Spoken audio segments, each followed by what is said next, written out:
할렐루야. 오늘 이 밤에도 하나님이 우리에게 주시는 소망과 은혜가 우리의 삶 속에 충만하시기를 주님의 이름으로 축원합니다. 요나서를 보면 이 요나는 우리가 일반적으로 알던 선지자와는 좀 다르다라는 것을 깨닫게 됩니다. 보통 선지자는 하나님이 명령하시면 그 명령을 이루기 위해서 최선을 다합니다. 하나님의 말씀에 순종하고 자신에게 주어진 사명을 이루기 위해서 자신의 인생을 던지는 것이 하나님의 선지자의 모습입니다. 그런데 요나서를 보면 요나는 오히려 순종하기보다는 하나님께 대듭니다.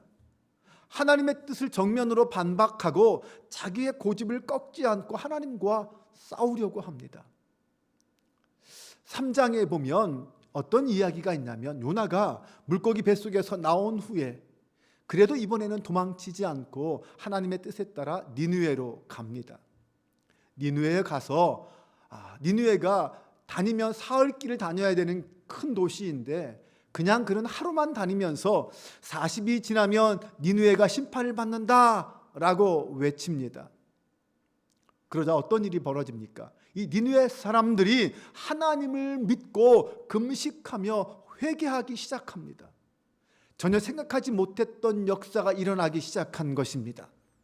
왕부터 시작해서 모든 신하와 백성들이 함께 금식하며 굵은 베옷을 입고 하나님께 기도하며 악에서 떠나기를 회개합니다.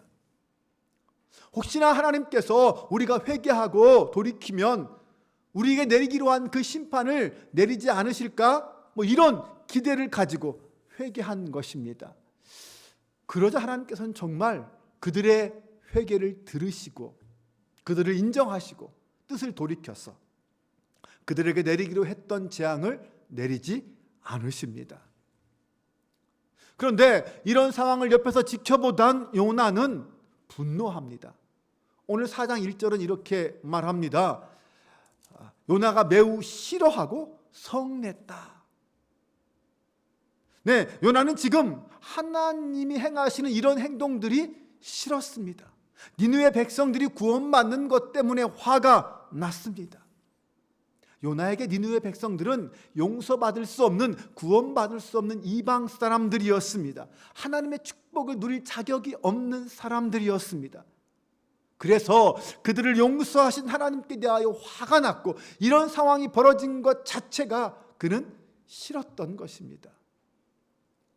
많은 신앙인들이 각자 자신의 주관과 생각에 치우쳐서 신앙생활을 할 때가 많습니다. 요나가 그랬고 유대인들도 그랬습니다. 사실 요나의 태도, 요나의 생각은 일반적인 모든 유대인들의 이스라엘 사람들의 태도요 생각이라고 할 수 있습니다. 사람들은 자신의 관점에서 하나님을 이해하려고 합니다. 내가 이해할 수 있고 내가 아는 하나님만 믿으려고 합니다. 그래서 편협한 자신의 신앙관에 갇혀버리고 진짜 하나님의 뜻을 이해하지 못하는 일이 벌어지는 것입니다.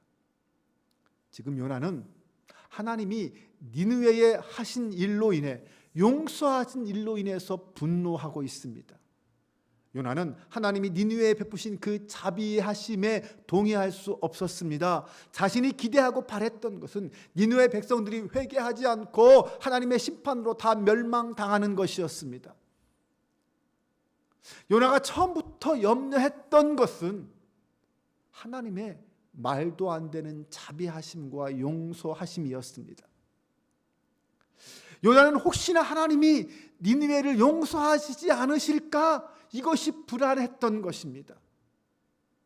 니느웨는 하나님의 심판을 예고받을 정도로 불의하고 타락한 성읍이었습니다. 그 백성들은 그만큼 죄인이었습니다. 더구나 이 아수르는 이스라엘 백성들을 늘 괴롭히던 원수입니다.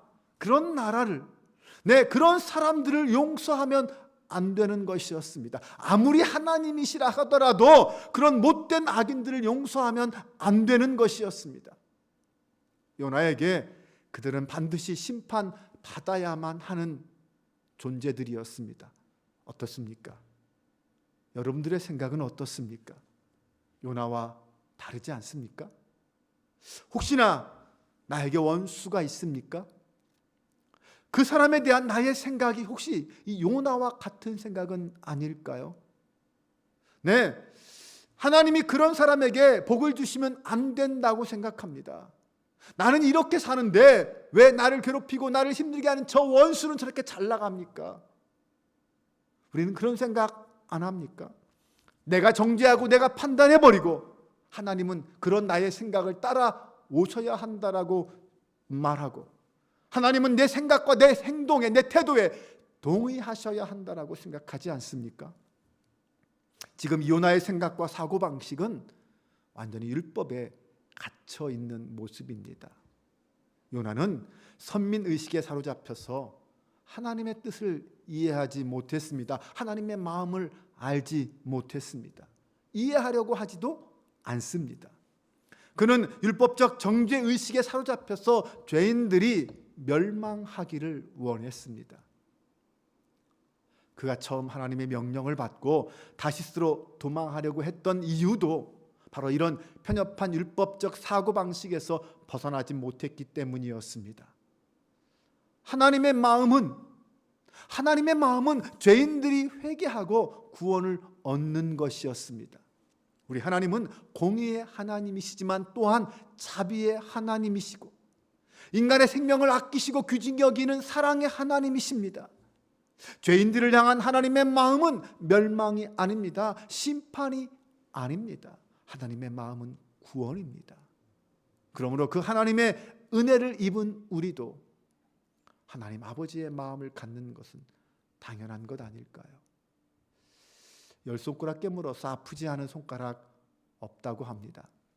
부모에게는 귀하지 않은 자녀가 없다는 말이죠. 하나님은 이 세상을 향하여 그런 마음, 그런 사랑을 품고 계십니다. 예수님은 요한복음 3장 16절 17절에서 분명히 이렇게 말씀하셨습니다. 하나님이 세상을 이처럼 사랑하사. 하나님이 예수 믿는 자를 이처럼 사랑하사 하지 않으셨어요. 하나님이 세상을 이처럼 사랑하사 독생자를 주셨으니 이는 그를 믿는 자마다 멸망하지 않고 영생을 얻게 하려 하심이라. 하나님이 그 아들을 세상에 보내신 것은 세상을 심판하려 하심이 아니요 그런 말미암아 세상이 구원받게 하려 하심이라. 여기서 세상은 믿는 자를 가리키는 게 아니죠. 믿지 않는 자도 다 포함하고 있습니다. 하나님의 뜻은 한 생명이라도 더 구원하는 것입니다. 하나님께는 생명의 귀천이 없습니다. 요나는 이미 하나님이 이런 분이라는 사실을 알고 있었습니다. 요나의 기도를 한번 보십시오. 4장 2절과 3절입니다. 여호와께 기도하여 이르되 여호와여 내가 고국에 있을 때에 이러하겠다고 말씀하지 아니하셨나이까. 그러므로 내가 빨리 다시스로 도망하여 싸우니 주께서는 은혜로우시며 자비로우시며 노하기를 더디하시며 인애가 크시사 뜻을 돌이켜 재앙을 내리지 아니하시는 하나님이신 줄을 내가 알았음이니이다. 여호와여 원하건대 이제 내 생명을 거두어 가소서. 사는 것보다 죽는 것이 내게 나음이니이다. 요나는 지금 차라리 하나님 내 생명을 거두어 가세요라고 기도합니다. 악인들이 원수들이 구원받는 꼴을 보느니 차라리 내가 죽겠다는 거죠. 이것은 지극히 인간적이고 이기적인 기도입니다. 정말 하나님의 뜻과는 거리가 먼 잘못된 기도입니다. 신앙은 자기 고집과 주관을 내세우는 것이 아닙니다. 그것을 관철시키는 것이 믿음이 아닙니다. 신앙은 하나님의 마음을 알고 그 하나님의 뜻을 이루어 드리는 것이 신앙생활 아닙니까? 자기의 뜻을 이해하지 못하는 그런 사명자들을 바라보는 하나님의 마음, 어떤 마음이실까요? 요나를 바라보시는 하나님은 어떤 마음으로 요나를 바라보실까요? 얼마나 답답하고 얼마나 안타까우셨을까요? 하나님이 정말 그 안타까운 마음으로 요나에게 말합니다. 너가 지금 성내는 것이 과연 옳으냐?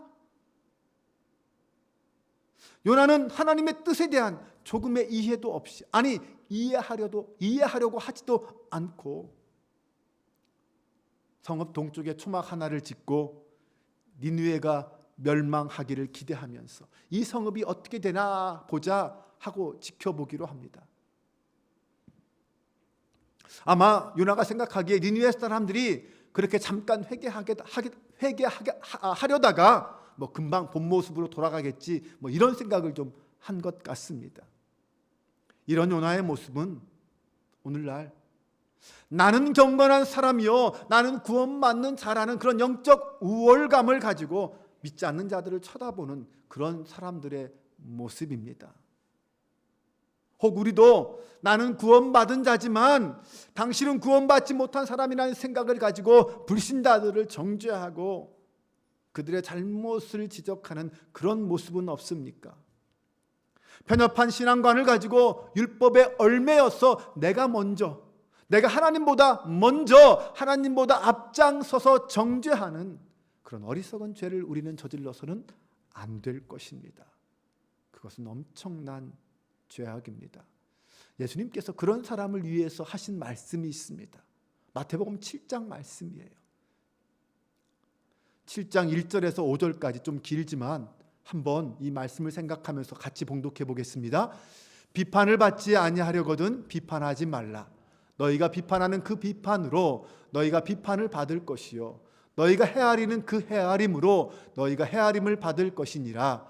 어찌하여 형제의 눈 속에 있는 티는 보고 내 눈 속에 있는 들보는 깨닫지 못하느냐. 보라, 내 눈 속에 있는 들보가 있는데 어찌하여 형제에게 말하기를 나로 내 눈 속에 있는 티를 빼게 하라 하겠느냐.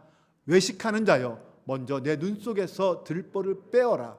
그 후에야 밝히 보고 형제의 눈 속에서 티를 빼리라.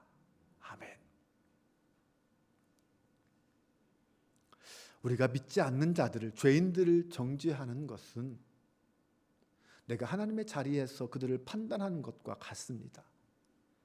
그리고 솔직히 말하면 믿지 않는 그들과 나와 얼마나 차이가 있습니까?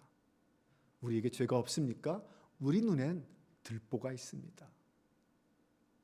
하나님은 요나가 그런 편협한 신앙관에서 벗어나길 원하셨습니다. 그래서 그 요나의 잘못된 신앙을 고쳐주시려고 호박 넝쿨과 이 벌레라는 도구를 통해서 당신의 방법으로 깨닫게 해주십니다. 성읍 동쪽에 초막을 짓고 니느웨가 어떻게 되는지 지켜보는 그 요나를 위해서 하나님이 박넝쿨을 예비하셔서 그의 초막에 그늘이 지게 하시고, 그래서 따뜻한 햇볕으로부터 요나를 보호해 주셨습니다. 요나는 그런 박넝쿨을 보고 너무나도 기뻐했습니다. 네, 그만큼 지난 며칠 동안 따가운 햇볕 때문에 정말 괴롭고 힘들었던 것 같습니다. 그런데 박넝쿨이 그늘을 만들어주니 얼마나 좋았겠습니까? 그런데 하나님은 바로 그 다음 날 벌레를 준비시켜서 그 박넝쿨을 갉아먹게 하심으로 박넝쿨을 제거해 버리십니다. 거기에 뜨거운 동풍이 불게 하셔서 요나를 괴롭게 하였습니다. 그러자 이번에도 요나가 하나님께 분노가 폭발합니다. 그 햇빛과 무더위에 요나가 혼미하여져서 스스로 죽기를 구하며 사는 것보다 차라리 죽는 게 낫겠다라고 하소연합니다. 사실 성경은 정말 이 부분을 얌전하게 표현했지만 실제 아마 요나의 반응은 결코 그렇게 얌전하지는 않았을 것입니다. 자신 안에 있던 분노와 화가 폭발하면서 아마 하나님께 격하게 화를 내고 자신의 분노를 표출했을 것입니다. 그러자 하나님은 요나에게 너가 이 박넝쿨 하나 때문에 성내는 것이 과연 옳으냐라고 묻습니다. 그깟 하루살이 박넝쿨 하나에 자신의 목숨을 죽느니 사느니 얘기하는 것이 옳으냐라는 것입니다. 우습지 않습니까? 요나는 하루살이 박넝쿨이 있다가 없어지자 그것 때문에 너무나도 안타까워했습니다. 아니, 속상했습니다. 아니, 그렇게 만드시는 하나님께 화가 났습니다. 차라리 나 같은 것 빨리 죽여주세요. 죽겠습니다라고까지 말합니다. 한낱 하루살이 같은 그 박넝쿨도 없어지는 것이 안타깝고 아쉬운데, 그런 요나인데 하물며 수많은 생명이, 그 영혼이 죽고 사는 문제 앞에 있는데 그건 왜 심각하고 진지하게 생각하지 못할까요? 요나의 눈과 귀가 가리워져 있기 때문입니다. 그 영혼을 바라보는 하나님의 마음을 보지 못하고 알지 못하기에 단지 나의 원수요, 단지 우리를 괴롭히는 대적이라고만 생각하고 그 눈으로, 그 시각으로만 그들을 바라보니 그들을 향한 자비와 사랑이 있을 수가 있겠습니까? 지금 니느웨에는 좌우를 분별하지 못하는 사람이 12만 명이나 되고 수많은 가축들이 있습니다. 이들이 누구입니까? 하나님을 알지 못하고 믿지 못하고 죄악 가운데 심판과 죽음만 기다리고 있는 사람들입니다. 그들은 율법도 모르고 구원도 모르는 사람들입니다. 그러나 그들도 한 생명들입니다. 사람의 생명은 하나님께 너무나도 귀한 생명들입니다. 왜요? 하나님이 주신 생명이니까요. 나만 하나님이 주신 생명입니까? 나의 원수는 하나님이 주신 생명이 아닙니까? 아닙니다. 다 하나님이 주신, 허락하신 생명들입니다. 그러기에 그 생명 하나하나가 너무나도 귀한 것입니다. 그래서 전쟁이 싫은 거예요. 그래서 전쟁이 일어나면 안 되는 것입니다. 하나님은 그 한 생명을 위해서 당신의 독생자를 이 땅에 보내셨습니다. 예수님은 그 한 생명을 위해서 기꺼이 고난받으셨고 십자가에 자기 자신을 내어 놓으셨습니다. 하나님이 세상을 이처럼 사랑하사 독생자를 주셨으니 이는 그를 믿는 자마다 멸망하지 않고 영생을 얻게 하려 하심이라. 생명은 이 세상의 그 무엇과도 바꿀 수 없는 가장 소중한 것입니다. 하나님은 세상을 심판하기 위해서 예수님을 보내신 것이 아닙니다. 예수님은 이 땅에 생명을 구원하기 위해서 오셨고 생명을 구원하기 위해서 십자가를 지셨습니다. 그러므로 오늘 우리도 예수님을 따라 그 아버지의 마음을 품고 생명을 사랑하고 아끼는 사람이 되어야 하지 않겠습니까? 요나는 하나님이 나의 하나님 되기를 바랬습니다. 하나님이 내 생각을 아시고 내 뜻을 아시고 내 뜻대로 움직여 주기를 바랬습니다. 하나님은 나의 하나님만 이어야 했습니다. 그러나 하나님은 요나가 하나님의 선지자가 되기를 바라셨습니다. 하나님께 순종하며 하나님의 뜻을 행하며 하나님의 마음에 합한 사람이 되기를 원하셨습니다. 요나는 편합한 신앙광에 갇혀서 니느웨 사람들을 정죄하고 그들의 멸망을 고대했습니다. 하나님이 그들을 심판하시고 멸망시켜야 한다라고 생각했고 그렇게 믿었습니다. 그러나 하나님은 죄인들의 멸망을 기뻐하지 않으셨습니다. 하나님은 한 사람이라도 더 구원하기를 바라셨습니다. 하나님의 구원에는 차별이 없었습니다. 사실 심판이 하나님의 뜻이라면 생각해 보세요. 오늘 이 땅에 살아남아 있을 사람이 몇이나 되겠습니까? 하나님의 뜻이 심판이 아니기에 오늘 우리가 이 자리에 있는 것 아닙니까? 하나님의 용서와 긍휼이 없다면 어느 누가 이 땅에 살아남아 있을 수 있겠습니까? 오늘 우리는 하나님 앞에서 어떤 마음을 품어야 할까요? 오늘 우리는 하나님의 선지자가 되기를 소망해야 합니다. 하나님의 마음을 품고 하나님의 시선으로 영혼들을 바라보며 그들을 긍휼히 여기고 그 영혼들을 구원하기 위해서 기도하고 힘쓰는 그런 저와 여러분 될 수 있기를 주님의 이름으로 축원합니다. 기도하겠습니다.